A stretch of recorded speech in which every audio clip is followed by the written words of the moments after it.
Bonjour, nous nous retrouvons donc pour les 9e rencontres du cinéma du Sud avec Antoine Rusbach. Vous allez bien? Très bien, merci. Ouais, ouais.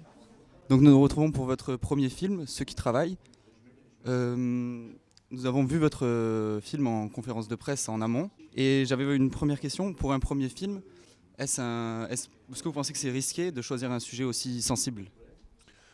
Non, je pense que c'est déjà important d'être ambitieux en fait. Quand on fait un premier film, je pense pas qu'il faille se retenir de parler de sujets même durs. Au contraire, on a aussi peut-être une marge de liberté quand on fait un premier film qui est peut-être plus grande, vu que personne n'attend rien. Voilà, je pense que ce qui est surtout très important, c'est d'aller au bout de ce qu'on veut faire. Parce que voilà, si on fait des compromis sur un premier film, c'est déjà mal parti pour la suite, quoi. On risque de s'enfermer dans l'autocensure, etc. Je pense que c'est très important d'aller au bout de ces projets. Il n'y a pas de raison de ne pas le faire, quoi, en tout cas. Mm. Ben, vous avez raison, au moins vous montrez votre identité. Exactement. Euh, Qu'est-ce que vous pensez que c'est compliqué de mettre en avant quelqu'un qui n'est pas forcément attachant, donc Franck, le personnage principal, pour montrer la difficulté du travail, surtout dans le contexte actuel? Ouais, tout à fait, c'est un exercice compliqué, mais c'est aussi un exercice très intéressant. Et aussi, ce n'est pas impossible de faire des films avec des personnages qui commettent des actes immoraux ou même qui représentent des choses que l'on n'aime pas. Ça ne nous empêche pas de les aimer. Et ça, c'est un mécanisme scénaristique qui fait qu'on peut aimer des monstres au cinéma.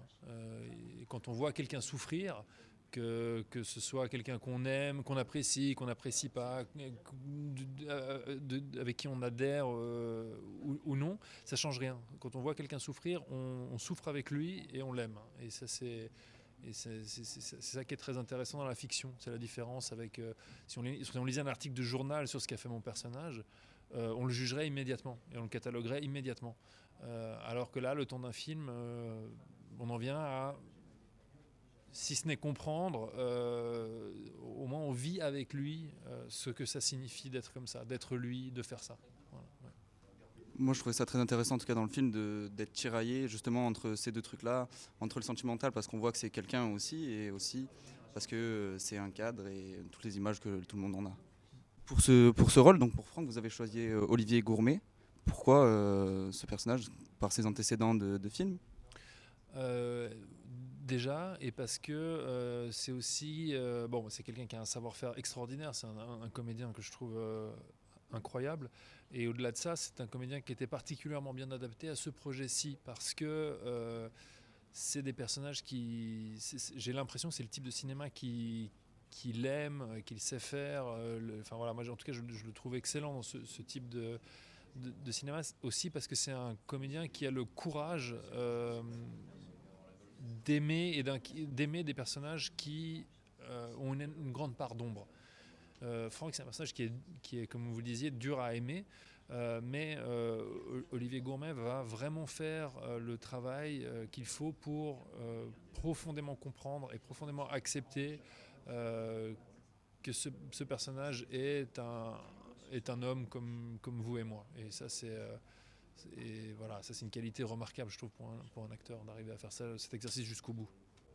Et c'est donc après avoir su que vous aurez Olivier comme acteur, que vous avez décidé de faire des plans aussi longs. On voit que quasiment tous vos plans sont des plans séquences. On rentre énormément dans la compréhension de cet acteur. C'est en sachant que vous aviez Olivier que vous avez décidé ça?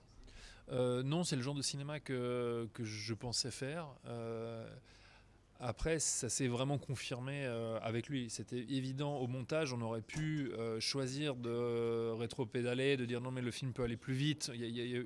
On aurait pu remonter le film en enlevant des secondes à gauche, à droite, par souci d'efficacité.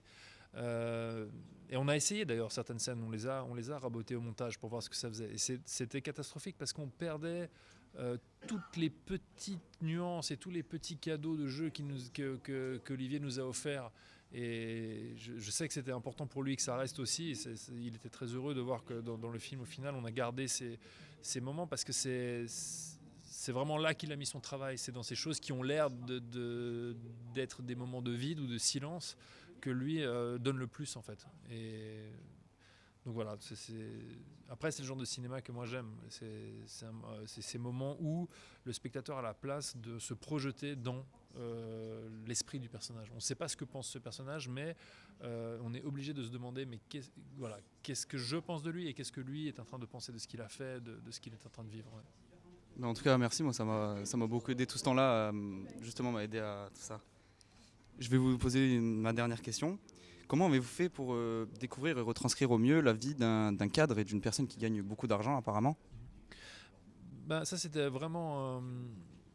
ce qui était intéressant, c'est qu'au départ, j'avais une vision très caricaturale de ces hommes en costume cravate qu'on peut voir dans la rue. Parce que moi, je viens de Genève, en Suisse, où il y a beaucoup de banques. Quand on se balade dans le quartier des banques, par exemple, c'est frappant, quoi. On a des hommes qui ont l'air de tous s'être habillés la même chose, etc. Et puis, on se dit, voilà, ils sont pas comme moi. Moi, je suis un artiste, j'ai rien à voir avec eux.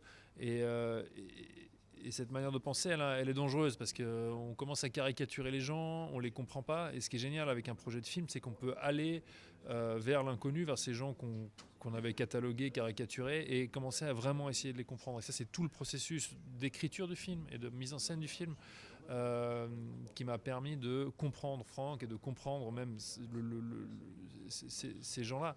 Et d'ailleurs, un détail assez drôle, c'est qu'avant de commencer le film, j'avais l'impression qu'ils étaient tous habillés la même chose. Et à un moment donné, j'ai dû leur trouver des costumes à tous ces employés de bureau. Et ce que j'ai fait, c'est que je suis allé avec ma sœur dans le quartier des banques à Genève. Et elle est photographe et elle a pris son téléobjectif. Et on a pris plein de photos de tous ces businessmen pour essayer de trouver les détails dans les vêtements qui font qu'en fait, ils ne sont pas habillés la même chose. Et on s'est rendu compte qu'en fait, il n'y en a pas deux qui sont habillés pareil. Il y a toujours un détail qui fait que un truc qui dépasse, une chemise qui sort, ou alors des lunettes un peu bizarres, ou il y en avait un qui avait 2 téléphones portables, on ne savait pas pourquoi, peut-être un pour l'étranger. Enfin, et donc tout ça pour dire que quand on fait l'effort de regarder les choses et de comprendre le monde qui nous entoure, on découvre plein de trucs et puis on commence à comprendre l'autre pour ce qu'il est dans toute sa complexité. Et c'est pour ça que j'adore le cinéma, c'est pour ça que je fais des films. C'est vraiment pour essayer d'aller vers l'inconnu et comprendre ce que je ne comprends pas. Et de faire comprendre aussi, du coup. Et de donner l'occasion aux gens de sortir aussi de leurs idées, de leurs images d'Épinal, de leurs idées clivées. Ouais. C'est bien de dire qu'il faut se renseigner en tout cas avant de comprendre et de caricaturer. Merci beaucoup de nous avoir accordé de votre temps. J'espère que votre film aura le succès dont il mérite vraiment. Et au revoir. Merci beaucoup.